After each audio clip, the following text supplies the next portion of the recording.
మంగళగిరి వేదికగా జరిగిన Janasena general body సమావేశంలో పార్టీ అధినేత, AP deputy CM Pawan Kalyan party శ్రేణులకు గట్టి హెచ్చరికలు జారీ చేశారు. అసలు జనసేన సర్వసభ్య సమావేశంలో ఏం జరిగింది?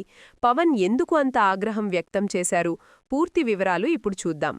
మంగళగిరిలోని జనసేన కేంద్ర కార్యాలయంలో జరిగిన జనరల్ బాడీ సమావేశం రాష్ట్ర రాజకీయాల్లో హాట్ టాపిక్గా మారింది.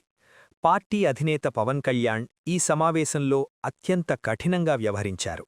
ముఖ్యంగా పార్టీ పదవుల్లో ఉండి బాధ్యతలను విస్మరిస్తున్న నేతలపై ఆయన అల్టిమేటం జారీ చేశారు.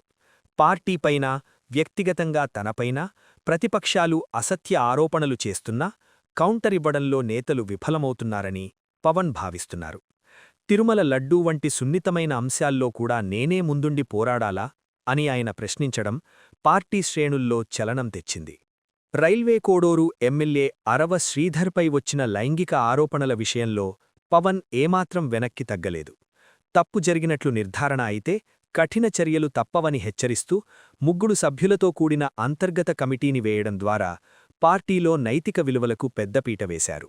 కేవలం హెచ్చరికలతోనే ఆగకుండా 32 మందితో కూడిన క్రమశిక్షణ కమిటీని ఏర్పాటు చేయడం, పీఏసీని పునరుద్ధరించడం ద్వారా పార్టీని సంస్థాగతంగా బలోపేతం చేసే దిశగా అడుగులు వేశారు. వచ్చే స్థానిక సంస్థల ఎన్నికలను దృష్టిలో ఉంచుకుని పవన్ పార్టీని ప్రక్షాళన చేస్తున్నట్లు స్పష్టమవుతోంది. వైఎస్సార్సీపీ నేతలు చేస్తున్న విమర్శలను కేవలం తిప్పికొట్టడమే కాకుండా ప్రజాక్షేత్రంలో పార్టీ సిద్ధాంతాలను బలంగా తీసుకువెళ్లాలని ఆయన ఆదేశించారు. కూటమి ప్రభుత్వంలో భాగస్వామిగా ఉన్నప్పటికీ తన పార్టీ నేతలు తప్పు చేస్తే ఉపేక్షించబోననే సంకేతాలను పంపడం ద్వారా అటు ప్రజల్లో, ఇటు క్యాడర్లో తన విశ్వసనీయతను మరింత పెంచుకున్నారు. చివరగా మార్చి 14న జరగబోయే పార్టీ ఆవిర్భావ దినోత్సవంలోపు సభ్యత్వ నమోదు ప్రక్రియను పూర్తి చేయాలని పవన్ లక్ష్యంగా పెట్టుకున్నారు. వ్యక్తిగత ప్రయోజనాల కంటే పార్టీ ప్రయోజనాలే ముఖ్యమని భావించేవారికే జనసేనలో చోటు ఉంటుందని ఆయన స్పష్టం చేశారు. ఈ సమావేశం తర్వాత జనసేన నేతల తీరులో ఎలాంటి మార్పు వస్తుందో వేచి చూడాలి.